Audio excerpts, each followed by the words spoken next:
na yan ang pag-usapan natin, ha? Siyempre. Sige na. Ako na. Sige na. Balik na ako na sa judge's table. Go! Ganda. Cute. Add to cart. Kain ka ng kain dyan, ha? Sarap eh. Gutom na gutom? PJ? Hindi ako magutom din mamaya. Bato? Ganda po. Winner na tayo, no?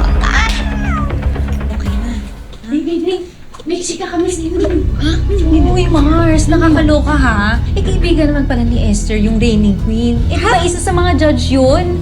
Ha? Parang ang daya nun. Ano ba yan? Excuse me. Ikaw, chismosa ka ha? Akala mo hindi kita narinig? Palibasa kasi, wala kang kaibigan na maganda. Lahat pangit. So, tignan na lang natin kung makabog pa ng kaibigan mo yung gown ko.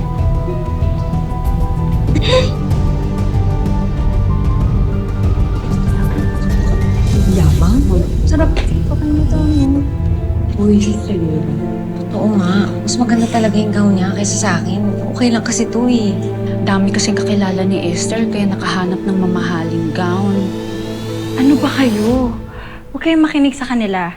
Nasa nagdadala yan ng damit. Ang totoong ganda ng damit lumalabas sa nagsusuot nito. Tsaka pag nasa stage ka, alalahanin mo yung tatay mo ha. Na ginagawa mo to para sa pagpapagamot niya. Para lalo kang kuminang tetet. Yes! No, ma. Maganda ka naman. Kiri lang yan. Ganda-ganda mo eh. Teka, mag-ayos kaya tayo ng ano? Pwede bang mag-retouch dito? Ay, sige. Pero nang yung testa, nakita ko madaming mga...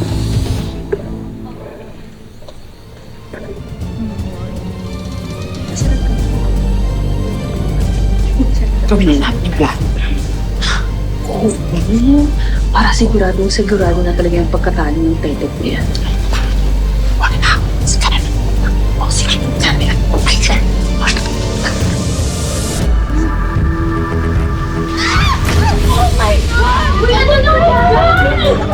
Ano naman, Berta?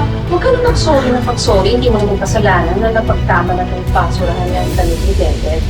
Ano nga talaga kayo, no? Gitero na nga kayo. Hindi pa kayo marunong lumaban ng patas. Wala ka talaga kasing sama, Esther. Isang aswang ka ba pinagili ng nanay mo? Nakakalindi ka na, ha? Ano nang hindi ko?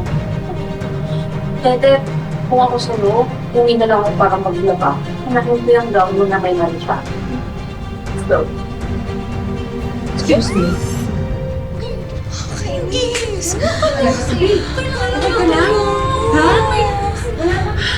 Wala siyang pamunas. Wipes or tissue. Alam ka pa mo na? Uuwi na lang ako. Hindi. Hindi ka uuwi. Magagawan pa natin ito ng paraan. Ay, ka sa CR, tanggalin natin naman siya. Teka na.